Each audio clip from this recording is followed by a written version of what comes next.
Hey guys, welcome to Alex and Andy Live here with Shanghai Daily, coming to you live from Shanghai, China, where it is currently 7:30 p.m. Beijing time.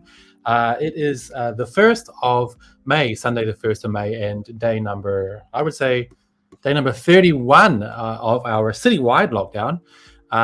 And here we are again. Alex, how's it going? Yeah. Okay, not bad. Yeah, it is now, of course, May 1st, which makes the start of the May 31? holiday. Can you hear me? Yeah. Okay, good. And so that would make it the 31st day of the citywide lockdown, as the Puxi area has been locked down since the 1st of last month, 1st of April. So if that was day 1, then today's day 31. And many people have been locked in for more than that. Yeah, much longer. So we have some people who I would say they're probably over 2 months by now, mainly people in Pudong, which is still quite heavily hit. Speaking of being heavily hit or not, we have some numbers here, still down on yesterday, which is great. We had 788 new symptomatic cases. Of those, only 105 were new symptomatic cases that didn't come from asymptomatic cases, and we have 7,084 new asymptomatic cases. Unfortunately, still 38 deaths were reported yesterday for the last day of April. Those were all because of underlying conditions. Right. So yeah, bad news, but the numbers are coming down. Alex, how are things over there with you in your compound? Same situation for us. We are still staying inside. The volunteers are bringing up food deliveries. I was able to do a group buy for some frozen pizzas, which is exciting. Nice. Yeah, they're like weird. They're like these long sort of long shaped pizzas with pesto, and it's fine. Whatever. I don't even care. It's great. And so that's cool. And so I know that we know that the volunteers, the Dabai in the white suits, are still bringing up packages. They'll drop them at your door, knock on your door, and then they'll go away, and you can pick them up. I guess they're disinfecting the packages outside or whatever. I'm not sure because I can't go down there to see them. But at the same time, so at least we're still able to get stuff. If we're able to do any group buy, we can get that kind of thing. We did get a package from, I don't know if it's from the Juehui or from the government or whomever, but it didn't have, it didn't have a lot of food in it, but it had some things like toilet tissue, shampoo, and other things like that. Yeah, soap and stuff like that, which is good. I mean, it would be cool if they added some food to that, but I guess, that kind of stuff is important too. As I was saying earlier, there are a lot of things other than just basic, food and, meat and vegetables and rice. We need other things in our life than that, especially if we're going to be inside for more than a month without going to the store or getting any deliveries, right? So it isn't just the things that you think of at first. It's all sorts of things that you run out of that you didn't think that you would need to sort of stockpile, especially since when we first went into lockdown, we thought it might, ostensibly only be for 4 days, and now it's 31. So there are a lot of things that we were either unable or just we didn't realize that we would need to prepare in bulk that are sort of running low for a lot of people. So it was at least good that we got some of those things. Yeah, no, I got a bag from the government with that sort of stuff. I think about maybe around about 10 days ago. Luckily, I didn't need it, but so I've got it stocked up. But I wanted to quickly play a video actually from one of our viewers. One of our viewers sent in, because yesterday we were talking about Jiaobai, Shanghai Jiaobai. Oh, yeah. It's like that. What did we decide it was called again? We didn't. We just decided to call it We Jiaobai. Yeah, so Jiaobai, like bamboo shoot. Somebody said it was some sort like of that. rice-related plant. It's hard to describe. I don't really want to come up with some inaccurate English name that really misrepresents what it is. So I just stick with jiaobai. But anyway, let's Well, we have a video. We have a video that someone sent in. It's just a quick video of them making jiaobai tonight. This is from our reviewer, Xiaoling. And this is jiaobai stir-fried with egg. So it looks pretty good. Yeah, looks healthy. I mean, you know that a lot of vegetables, different vegetables here in China are made just in that way. You'll stir fry it up with maybe a little bit of soy or a little bit of ginger or this or that, maybe with some egg in it, maybe mix it with some other vegetables. I know that, you know, it's interesting because it's back at the start of this, there were a lot of vegetables coming in people's care packs, and if they weren't from China, then they didn't necessarily know how to prepare some of these things. Like wusun, wusun. It's a bamboo plant. It's the green one. I don't know. You know what I'm talking about? Yeah. And so I didn't know how. Yeah, I had never prepared it before, and on WeChat I saw a video showing how to make it, and you cut it up with some peppers and put some egg and things. And I was like, okay, so we went ahead and tried that. Turned out pretty well. So yeah, there are a lot of sort of vegetables that I wouldn't normally go out of my way to purchase and wouldn't really know what to do with, and I'm sort of having to look up and figure out how to make it. And of course, they're healthy and they're fine to eat. It's just something that I never would have done if I wasn't forced to in this situation. Forced to be, yeah. Hey, I actually just remembered I had a delivery today. So I ordered, there's a picture here on my Twitter, if you want to follow, AndyBXXX, where I actually took part in a potato tuangou. I didn't know how much 20 jin or 10 kgs of potato would be, so it turned out quite a lot. And I ended up having to give some away. Let me show you. This is one of them. These are huge, man. Big potato. Check out that potato. Yeesh. Yeah, that's a big one. So really, really, really good quality potatoes. Anyway, I sold some to some neighbors actually down there who weren't part of the tuangou. I tried to give them away, but everyone was like, oh, no, I don't know them that well. So they were kind of awkward. Yeah. And here you see in the picture, they're measuring it. And basically what I said here was, this is like a Chinese lesson. I ordered 10 kg of potatoes in our community group buy. Way too many. I offered some for free to other neighbors standing around who hadn't pre-ordered. They all insisted on paying by the weight. And if you understand Chinese culture, probably culture anywhere, that just means, I'm not close enough with them. They felt kind of awkward taking anything for free. So but really quickly, I made some homemade fries today with that potato, which is here. Nice. I think really, really good. Oh, so yummy. That's sort of like satiating, one of those sort of scratching an itch. Like we don't think about, just because it's so easy to get things, especially in this city, just whatever, anything. Normally, but it's when, you can get it delivered to your door in a matter of minutes. But it's when you can't get those things delivered, or when they're hard or impossible to get, is when you want them the most. Like right now, I don't even eat French fries very often, but I know that I can always do it if I want. And now that I can't, I don't have any potatoes right now either. So I've got lots of potatoes here if you need any, Alex. I'll be all right for now, but maybe.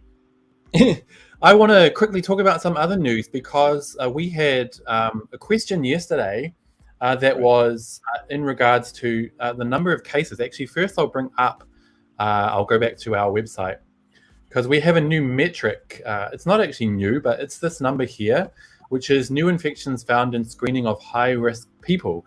Now, it has been 0 for 2 days, and technically that means we have had 0 community transmission. But like we guessed yesterday, that actually means that some xiaoqiu, including your one, Alex, where you said you do have cases, is not considered technically a part of the community. Now it sounds weird, but I have this little little thing here on screen.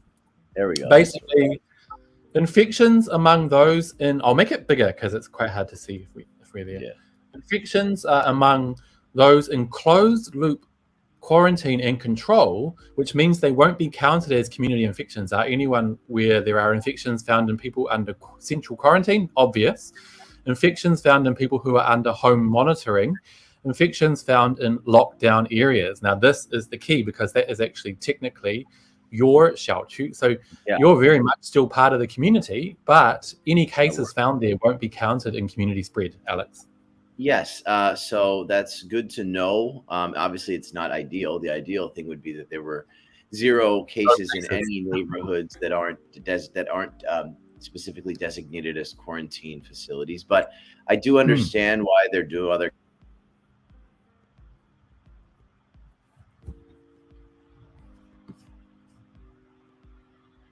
Oh, that.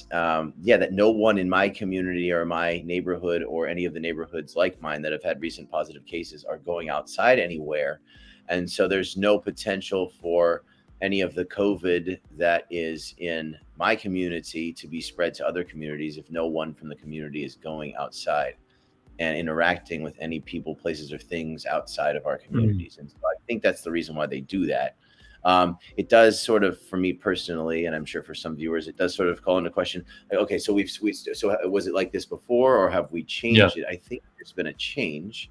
Obviously, when the entire city was locked down, then everyone was part of that, and we were still reporting numbers in the 5 digits. So I think there's been a sort of a change, but I think that change number one is has been enacted to sort of better reflect the actual spread of COVID now that a lot of the city is ostensibly open, or at least Mm. open partially.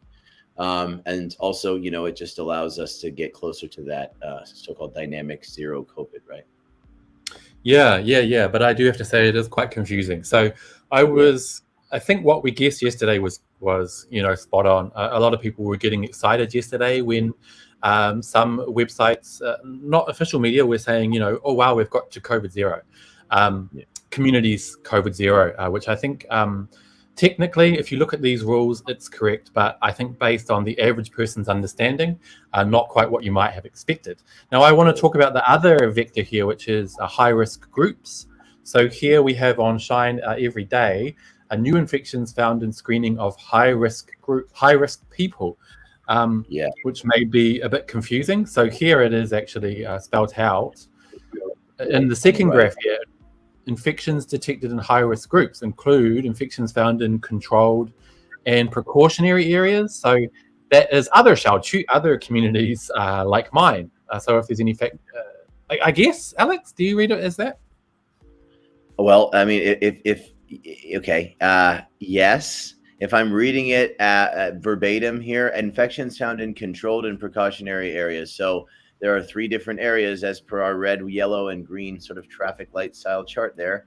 The red Let me are the bring it back. lockdown areas like mine, and then the yellow would be the controlled areas, and the green, the precautionary areas. Now, reading this, right, you've got that. Reading that just verbatim, that would mean everyone is in the high risk group, right? Right. So forgive me for being confused and thinking the system is a little bit hard to understand.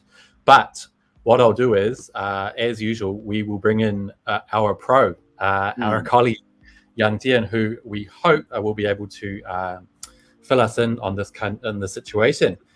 Yang Jian, hi, how's it going? Hi, good. Good. So yesterday and just now we were talking about the zero community transmission and what that means. We're hoping maybe you can fill us in a little bit on what it actually means. Yeah, I will try my best. And yes, the city officials have explained several definitions today that have long maybe confused the citizens and our readers. And the first, like you have been discussed a bit, the daily infections found during the quarantine. And we have three main categories of infections that compose the city's daily infection number. And the number one is those found from the quarantine, and the second is from screening, and the third is the formal asymptomatic cases. And the head of the city's health commission explained for the first time that infections found in the locked down communities are also included in the category of quarantine. And I think which is the biggest news. And along Mm. with those in the central or home quarantines and the close contacts of the positive cases. And the infections found in the screening of high risk groups, which is also known as the community screening, which has been zero for 2 days, mainly includes residents in the controlled and the precautionary areas. And along with those who go to fever clinics and the PCR testing sites themselves. And this group also defines the community transmission, since only some people in these areas can move around and the others are either asked to stay at home or live in the central quarantine hotels.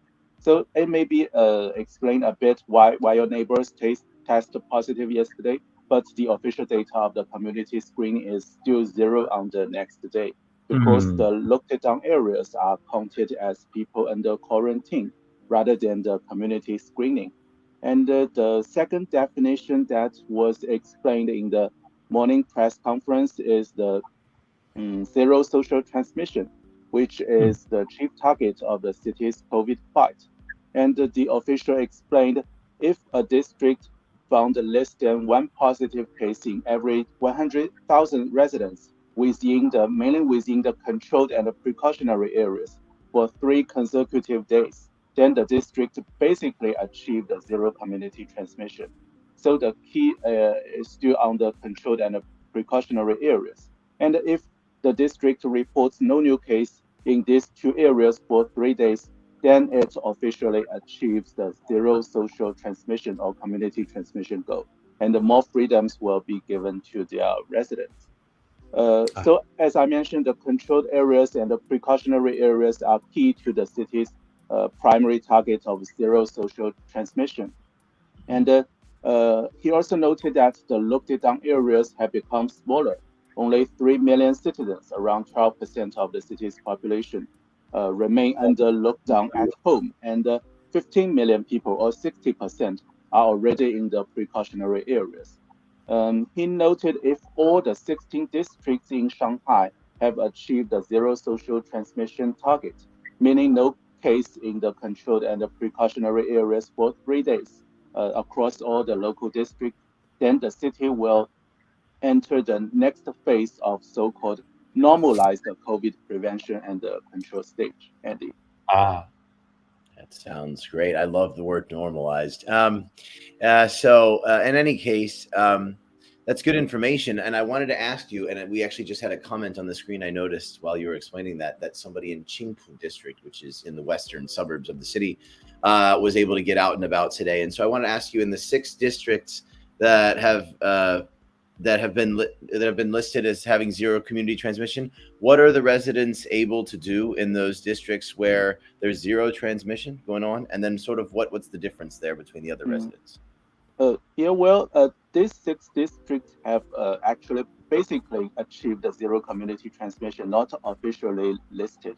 And I think the biggest good news is the official said that the public transport will be gradually restored at these outskirt districts that basically achieved the zero social transmission, because public transport is a key signal of the further open up, maybe. And the official have updated the rules for the precautionary areas because we now have 2 groups. One is in the 6 districts and several towns in Pudong that Yeah. basically achieved the goal, and the other group is those who remain on their way to the target. So for the outskirt districts, like our readers in Qingpu, that basically achieved the goal, citizens within the precautionary areas can move around within the districts rather than the sub-district or towns like the previous stipulation. And they mm. can go to reopen the supermarkets, drugstores, and hospitals. And like I mentioned, public transport will be gradually restored there, and private cars can also drive in limited areas. And uh, the rules are more strict for the downtown districts, maybe because the pandemic is more complicated than the outskirts regions. So in Putuo, the Mm. only downtown district that basically achieved the goal, residents in the precautionary areas are now allowed to move or drive around within their sub-districts or towns, the same with previous regulation, and rather than across the districts. And they can go to only designated supermarkets and drugstores. And in other downtown districts that have yet to achieve the goal, like most downtown districts, residents in the precautionary areas are now only allowed to move around within their residential compounds. Maybe that's a measure to ensure the zero transmission goal can be achieved earlier, maybe. And one difference is one member from each household can now go outside twice every week, and they can shop at supermarkets or drugstores. And there is a time limit, and the regulations remain the same for those within the locked down and the controlled areas. And the residents are asked to stay at home or are only allowed to pick up some delivery at the residential compounds in the controlled areas. Alex. Well, a lot of information to get through there, but I just wanted to know, as we move forward and the city continues to open up, as you mentioned, we see 6 districts have already achieved community zero transmission.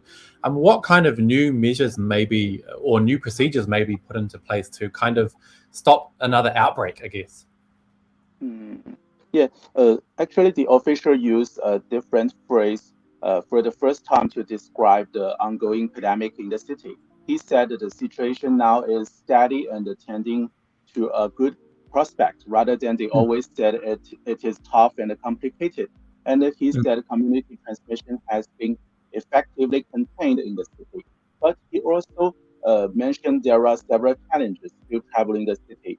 One is the daily infection number remains high, and there are also resurgence in older neighborhoods, large companies, and construction sites. And the quarantine rooms are in tight supply. And one of the key tasks is to rescue the patients in critical conditions. So in future, the PCR screening will continue, and actually through the next week. And residents in the locked down areas will take the daily PCR testing, and the others will have frequent antigen tests and plus PCR. And for those who allowed going outside their compounds, no matter where they go, they must show their negative reports of either antigen self-testing made within a day or a PCR made within 2 days, along with their health code to enter any market, store, or site. And it might become a routine inspection in future. And meanwhile, the city is also preparing for its gradual open up, because the officials mentioned all the hospitals, supermarkets, and drugstores will reopen as many as possible to cap the demands of more and more citizens who are allowed to move around now. And like we mentioned, all the hospitals must set up the buffer zone at its emergency rooms, operation theaters, and wards in case any patients have no PCR test report. And I think that would maybe also become routine as well. And more supermarkets, convenience stores, and markets, restaurants, and shops will reopen at the precautionary areas. And online delivery service will be offered for citizens remain under lockdown or in the controlled areas. And one official even said that the owners of the stores are now encouraged to serve as the group buying leaders for the nearby citizens under lockdown, and to arrange products and delivery service for them. And furthermore, more taxis. And the official mentioned that Transport Commission officials said over 700 have been allocated to each district to take citizens to or from local hospitals. So the urban operation has been gradually back to normal, I think, Andy. Excellent. So it's still going to be quite a mission as we move forward into normality. Thank you, Yang Jian. We will catch up with you again tomorrow. Thank you. Thank you. Okay, a lot of information there. Alex is back. I think, Alex, are you there? Maybe not. Okay, so more problems with the connection there. But what I'm going to do now, you guys, I mentioned yesterday that I was able to go outside, which was really awesome, and go for a walk. So today I went for an even longer walk. I walked 6,000 steps, which took about an hour, listened to music, just enjoyed the sunshine. And I have a bit of a video here to show you guys. So yeah, let's have a look. Hey you guys, I'm just bringing you outside now to show you where I can walk every day from now on, since our community is in the green area. We haven't had cases in more than 14 days, so we're allowed outside to kind of walk around, which is cool. So I'm taking you along with me. It's really nice to get out even though there's still this fence here. good to see the outside world again after a month. Still, obviously, again inside this fence, but I'm pretty happy that I'm able to just go out for a walk. So yeah, come along with me.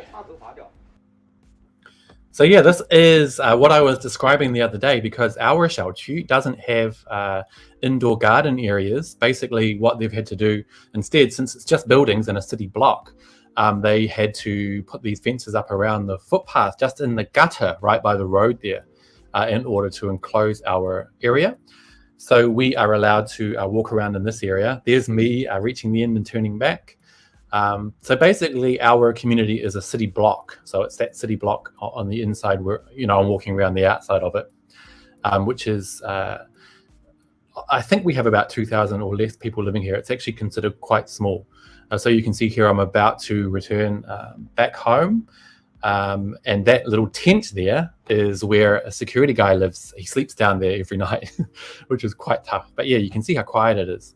So yeah, this is how it is in my place. The fences, you can't climb over, obviously. There is the Sihang Cangku, which is the 4-row warehouse, which is actually where a huge battle took place between Chinese soldiers and invading Japanese way back in 1937.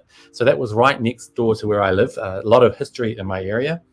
There's a movie called Ba Bai. It's a Chinese movie, The 800, which basically talks about the 800 soldiers who were inside. Now, actually, it wasn't 800. They said the number was 800 in order to scare the Japanese a little bit and make them worry a little bit about coming and attacking. It didn't stop them. And of course, Sihang Cangku, which is right near my house, is across the Suzhou Creek from what was the old international settlement. And the reason the war was so successful, the battle was so successful there, is because even way back in 1937, a lot of foreigners and the world media were watching as they attacked that warehouse. So, as I said, a lot of history in my place. This is my walk, which I'm going to do straight after this live stream as well. Really fun, really nice to get outside and walk around. Let's see if Alex is back. Alex, can you hear me? Oh, you're back. I switched to my 5G data on my phone. So nice. So this is what I was talking about, Alex, when I was trying to describe the fence on the footpath. That's like right in the road, you see. That was put up on day one. Yeah. No, so my community is obviously a lot quite different than that. We have a lot of sort of common area in between the individual buildings. And so it's a bit of a different setup than yours. And so whenever I am actually released to go down the stairs again, we actually have quite a bit of common area that's good for things like walking dogs, having a jog, hitting around a birdie, playing some badminton, things like that. And so, yeah, that'll be cool. I did see, I was cut out during Yang Jian's answers, although I did see when we were talking about the Putuo district is now apparently at 0. I guess my community doesn't count in that because I do live, I live on the edge of Putuo district. So, but I guess it's good to see that maybe once our countdown is over, then we'll be able to actually move around a little bit. I don't know. We'll see how that actually comes into effect. As we've been saying, for weeks now, that a lot of this sort of stuff is still regulated by your neighborhood committee. Even if you're ostensibly allowed out, that whether or not that's actually the case at the end of the day is, it's not guaranteed, but we'll see how it goes. All right. So this is a trailer for that movie. Yeah, no, I was going to add to what you were saying. I heard that we might be able to leave soon because you said before that Putuo. Oh, sorry, you guys. Yeah, this is the trailer for that movie, which is this battle took place right next door to my house now where I was walking around. Anyway, see, there's the foreign concession, which was across from my house now back in 1937. Anyway, you said Putuo is part of one of the areas that has reached 0 COVID community spread based on the rules they put in place. I heard that our area may be heading that way soon. And I asked my Ju Wei, I said, I heard maybe we'll leave tomorrow. She said that sounds nice, but reality is cruel. So maybe not. All right. That's not the great. Maybe not anytime soon. All right. This is the Sihang Cangku. This 4-row warehouse. Sorry, you guys, this is a bit off target, but this is what it looked like right next to my house back in 1937. So this area here is right next to my apartment. Then there is the Suzhou Creek, and right across here where my mouse is was the international settlement back in the day. So that battle was taking place in full view of the world's media, which is how China managed to get a lot of support. It didn't work that well. They did win the battle, but not that war, because as soon as the Japanese entered, as soon as it became World War II, the people that were defending this warehouse next to my house became prisoners of war in Shanghai, which was completely taken over by the Japanese, except for this international area. Anyway, that is completely off track. Back to this. So yeah, Alex, this is Alex's little area right in the middle, Putua. So as he was saying, and I know it's confusing you guys, but Alex's area has entered the so-called zero community transmission, even though Alex was saying just the other day that he has a case. And that is because his apartment is considered under, what was it, Alex? Can you try and explain? Lockdown. So, oh no, I think it's gone again. Can you guys hear Alex?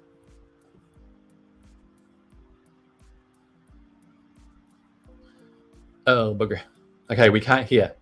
Alex, we cannot hear you. So what I'm going to do now is move along really quickly and play. Oh, there is a comment here. I'll go back to that trailer because it's talking about my community. So they say, our community is much nicer in the outskirts, to be honest. I believe it's far better than New York City and... Oh, that's another comment. But downtown is more convenient. Yeah, you're right. So my apartment is called Lao Fangzi, which means old apartment, old house, old home, even though it's only about 40 years old, but it is quite dated. So Edwin says, the current downward trend in cases is very promising. Do you have any preliminary plans for the restrictions relax further? Not yet. As we were just saying before, it's a bit scary to try to take any possible good news to heart, because things may turn around to be not the case, and that's not fun. We don't want to get our hopes up. Alex? Yeah, no, I'm again, as I was saying, whether it was yesterday or the day before, the days are all running together at this point. But whenever I said it, what I was saying was that I find myself to the way that I personally am choosing and finding it's best for me to deal with this whole thing is just to take it day by day, to not sort of try and say, oh, well, we should be out by May 14th, because if and when that doesn't happen, a round of disappointment. And so I'm really sort of trying to not make too many plans. Oh, when I get out, I'm going to do this and this. I really am trying to sort of just put one foot in front of the other and take it one day at a time. If I start thinking about when am I going to be able to take that trip to the beach in Thailand or even in Sanya, or when am I going to be able to get out and go to, cages again and hit the baseball. I'm not even thinking about stuff like that. You know what I mean? I'm just trying so I don't really have any plans right now. When the time comes, there are plenty of things I can do, and I'm sure I'll figure it out when we get there. But I find, for me personally, that thinking too much about that is a little counterproductive mentally for me. I'm sure maybe for others it's helpful, but I try not to. Yeah, I mean, each to their own, I reckon. But I think other people in your area, Putua, can be quite hopeful, because you're out of the red, as it were. Hey, we have a comment here from Wang R, who says, "Hi Andy, greetings from South Island in New Zealand." Greetings, Wang R. That is a really good segue into another piece of news I really want to touch on really quickly, which is, I'll bring it up here. My home country, New Zealand, has reported its first case of Omicron variant BA4, which isn't good news. But yeah, that has come about. And New Zealand currently, as you can see here, 12,699 community cases during the weekend. Now, that is a country of just nearly 5 million people, so 1/5 of the population of Shanghai. I know it's not worth comparing like that, because we both have very different contexts, but just in looking at the numbers there, I think, vastly different. But yeah, that is the news from New Zealand today.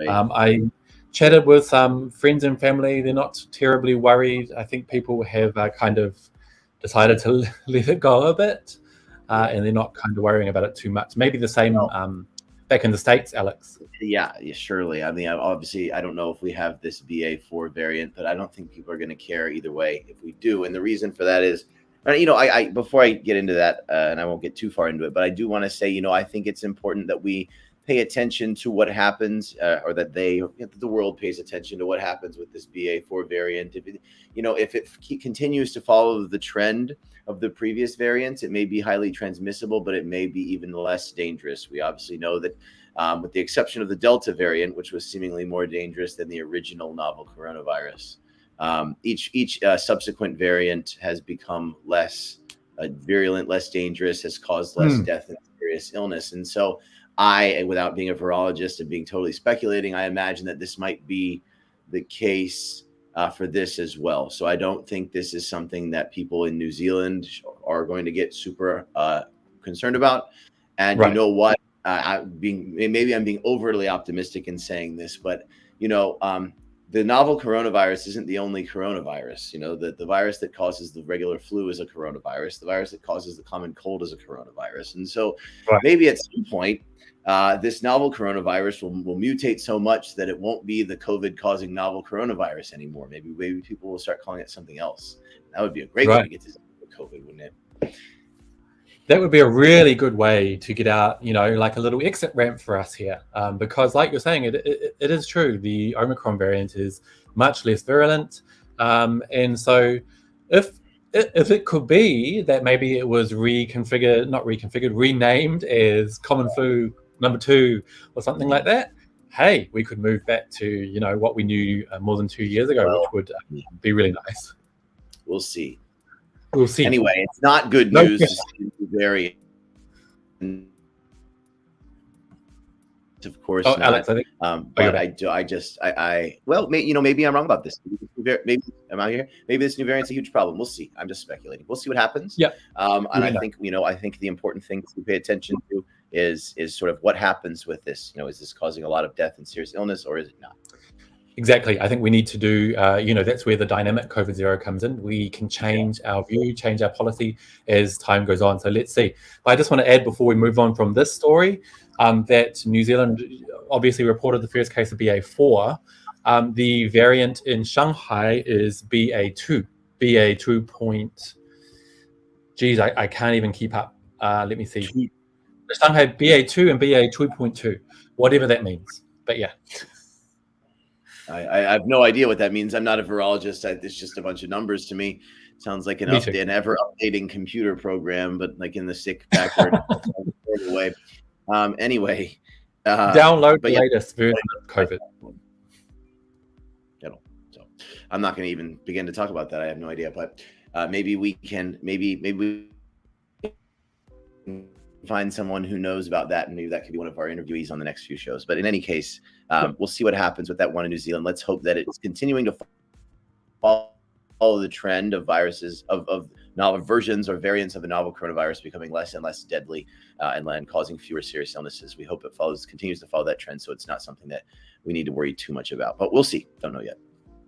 Yeah, that would be awesome. We'll keep an eye on it, and we'll keep you updated. As usual, we're going to be here.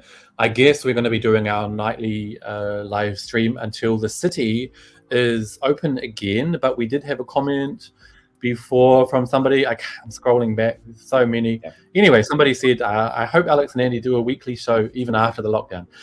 You can send a message to the editor of Shanghai Daily and convince them to give us a pay rise, and we'll talk about it. Anyway, we have a video here from our other colleague, Emma Leaning. She is doing some mental health videos, which I know you really like, Alex. So let's watch her latest one. Really good content. I really enjoy all of Emma's stories. Emma's got her column is called The Oyster Pail on shine.cn. And it's really interesting. It's a really good read where she talks about different things that are happening in the city.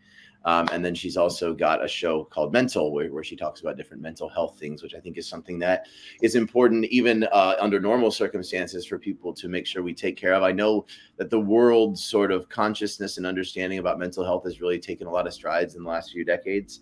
And I think that's really important. And I think it's something that people are comfortable talking about in the common era, whereas generations in the past sort of was something that it was a bit more taboo. And I think it's cool, and I think it's good and healthy and important. And so especially during this lockdown, it's extremely important. So very much so. Yeah, so let's check out the video, and hopefully we'll get some more tips for dealing with our mental health during this lockdown. Let's check it out.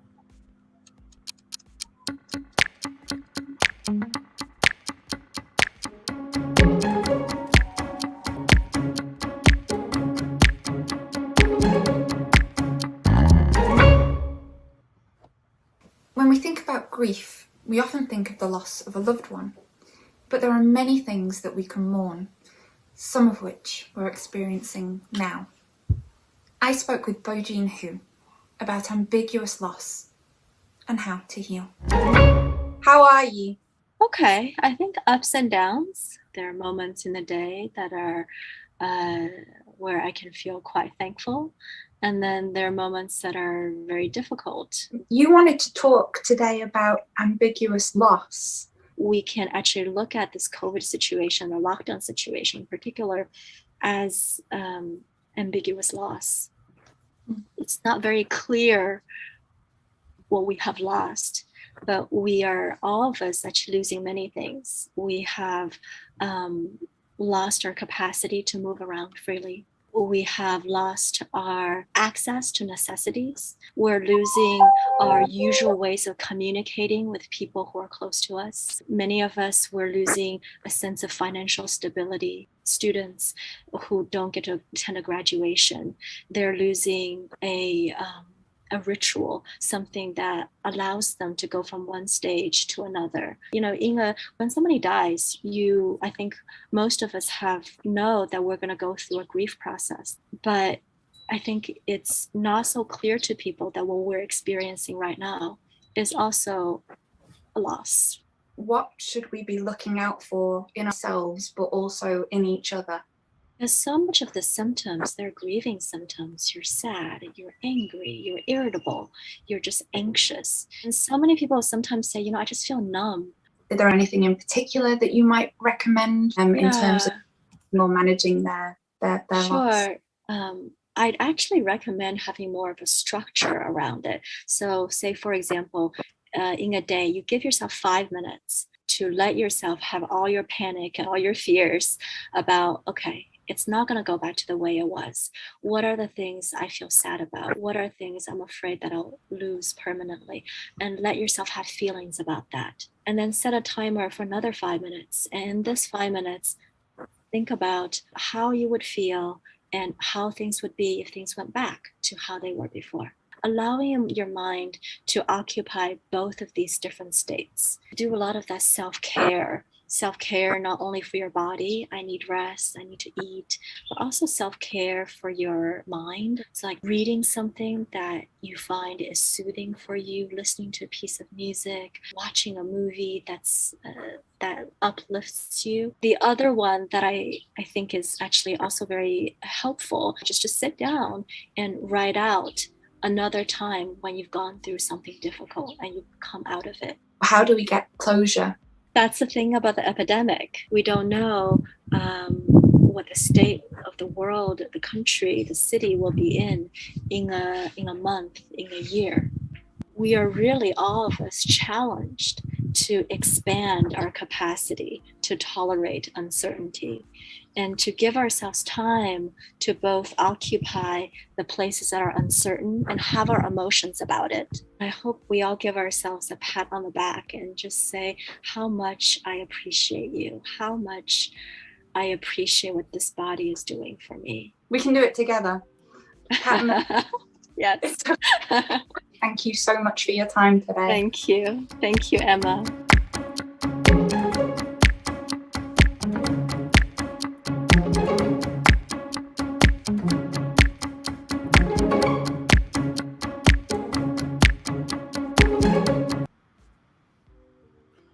Nice. Alex, what are your thoughts? Yeah, that's really good. I really enjoyed that interview. I think everything there is important. I think, just to sort of, I don't want to summarize it totally, but I kind of give a few thoughts I had. Yeah, I thought it was really important when she was talking about, when we lose something, if you lose a job or a loved one, or if you have an investment loss or something like this, it's very clear sort of what you're missing and what you've lost, and you sort of have a better way of sort of just dealing with the grief of that and then moving forward. But right now, I do feel like there's this sort of anxiety, and I feel it too, and a general sense of malaise and irritability that I can't quite pinpoint, what is it that we've lost? She said we've lost our means of communication, to be able to socialize face to face with people. A lot of people, unfortunately, with us, given our profession, I think we don't have this problem, but I know that there are a lot of people who aren't able to work during this time, and so there's financial stability, movement, rituals, and routines that you do every day. If you get your coffee at whatever coffee shop in the morning, and that becomes a ritual, now you're sort of deprived of that. And even though that's not necessarily like a major thing, it's more important to our lives and to our mental health, I think, than we might give it credit for. Yeah, no, definitely very important stuff. I've put it on screen here. I'll move that comment because it is, it might be important for you to note these things down as a kind of way to deal with that kind of ambiguous loss. Ambiguous loss in the beginning, I was thinking, ambiguous loss, what do you mean? But then as she kept explaining, it kind of made sense. People may feel, like you said, that they're losing something and may not be able to pinpoint what it is. So number one, allow 5 minutes for fears or sadness about the future. Spend 5 minutes feeling thankful for something in the normal. Practice self-care for your body and mind, and write about something difficult you've overcome. I think probably that last one could be one of the hardest things to do. We don't like to bring up difficult things, especially things that are in the past, but it can be really useful in the process of mentally healing. So right. I think the most important thing that I noticed, or at least one of the most, I would say it is the most important, is to sort of allow yourself to be accepting of potential negative outcomes, understand, and have to sort of come to grips with the possibility that, that some aspects of our really awesome city that we used to really enjoy might not come back to being the way that they were, even for an extended period of time after this is over. But also we need to not be all doom and gloom and consider the positive potential outcomes as well. If that means, everything goes back to normal, we can get back to having our brunch or whatever it may be that we're missing out on. Our blueberries. Anything that we're missing out on right now, and consider that maybe it will come back. I like her advice to take 5 minutes and consider how you would feel if something that you love never comes back from the city, from your life here. And then spend 5 minutes thinking about, well, what if everything does and it's back to normal and everything is fine at some point in the future? And so I like that advice, and I think I'm going to take it for myself. Oh, nice. It's really good to learn something from these videos. That's the whole idea. But I do want to add, what was I going to add? Oh, I've forgotten what I was going to add. Forget it. Okay, let's move along then. I'm going to bring up our next video, which is from the Shanghai news agency. Actually, this tells the story of how a 3-year-old boy who was diagnosed with COVID here in Shanghai and was in quite a serious condition has actually come through. So it's another kind of inspirational video here. We'll check it out and then we'll come back and have a chat. 见到兰兰之前，我无法想象儿子女儿都因为感染新冠肺炎高烧，随后儿子被诊断为重症患儿时，一位母亲的心情。我们见面的时候，她正带着5岁的女儿然然和3岁的儿子花花走出上海仁济医院南院的大门。4月30号是他们治愈出院的日子。所以孩子现在有今天，我真的很感激。4月23号，儿子高烧，同为阳性患者的母子3人转入仁济南院治疗。4月7号起，仁济南院被确定为收治儿童患者的新冠定点医院，由复旦大学附属儿科医院、上海儿童医学中心等4家医院的儿科医护人员组成联合团队进驻。一入院，母亲的煎熬就被联合专家团队的领队、复旦大学附属儿科医院副院长周文浩发现了。那么我记得当时大概到11点钟多一点吧，我们就看到我们的这个同步的病房的视频里面，就显示出来妈妈比较焦虑的样子。除了讲究病情以外，现在比较重，但是呢，我们要给他信心，就是说这个病呢是可以治好的。入院后持续高烧，3岁的花花被诊断为重症，她成为上海首例儿童新冠肺炎重症病例，也是最小的重症患者。为了给花花治疗，医护人员紧急调用了一辆公交车，运送专门的支气管镜。也就是它是一个混合的感染，包括新冠肺炎，包括支原体肺炎。所以呢，我们觉得它的治疗应该是2个方面都一起的，就是说你又要治疗新冠，又要治疗支原体，这样的治疗会比较顺利。经过我们这样处理以后呢，这个病情呢基本上就是说稳定了，体温也稳定了。母亲的焦虑也一点点缓解，在然然和花花的眼中，住院的日子也充满了爱和欢笑。哪个？这个。哎，那他的眼。很短的时间内控制住了体温，然后新冠转阴，全家都能够顺利出院。目前整个儿童的医疗救治是非常的有序有效的一个状态，我们也很有信心能够把这些孩子从这个新冠的这么一个感染的状态给他救治回来。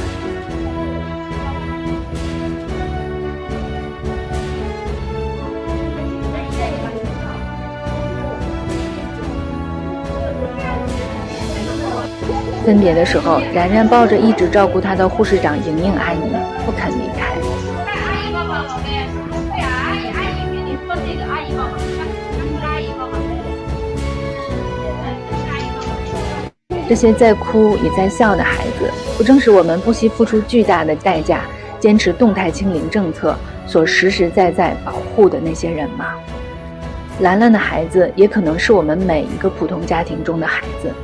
他们的生命不仅仅是一个家庭的希望，对于整个国家而言，他们的生命都具有至高无上的价值。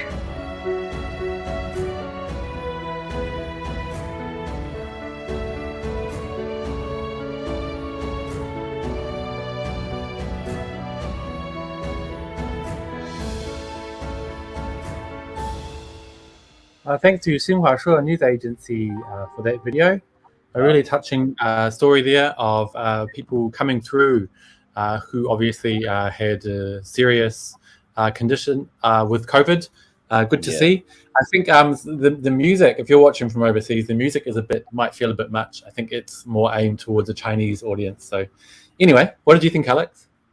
Yeah, no, I mean, you hate to see kids getting sick. I'm happy as we announced, it's been at least 3 weeks now that they've discontinued the policy of separating parents from their children. I know I have seen on, I don't know, a few Western media sites and a few particular social media people that like to spin things in a certain way.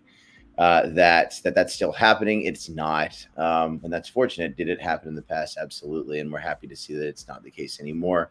Although it is still the case that sometimes that when kids get test positive, that they have to go to the hospital, right, to the quarantine facilities. They can go with their parents. Right. But yeah, it looks like these kids were taken good care of and are now released from the hospital, which is what we hope everyone in the hospital can do, and sooner rather than later. So yeah, it's good to see. And I imagine that some people don't necessarily have the best experience, but at least for those kids, it seemed like they were really happy they were fine and they got through it just okay. So that's good. Yeah, no, really nice. We have a lot of comments. Alamax says, this is a really good video to see. Lao Tor says, I wish them a full recovery without the lingering long COVID. That's obviously another thing some people are complaining about, which is a shame. I don't know, Andy. I mean, I haven't heard a whole lot about long COVID as much recently. I when people were getting the original Delta. Novel coronavirus as well as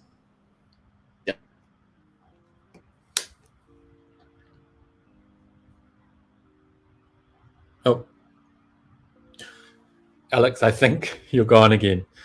Alex, I'll try and refresh. Sorry about that, you guys.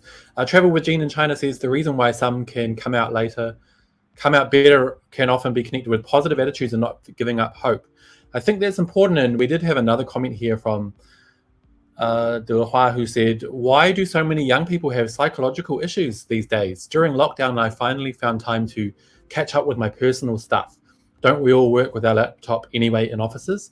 Now, I tend to agree with this comment. We just watched the mental video from Emma Leaning, our colleague, and there are some people feeling some kind of loss, ambiguous loss, which is, a shame. But I have to agree with this comment here, and that actually I find being in lockdown quite comforting. I know that sounds kind of weird.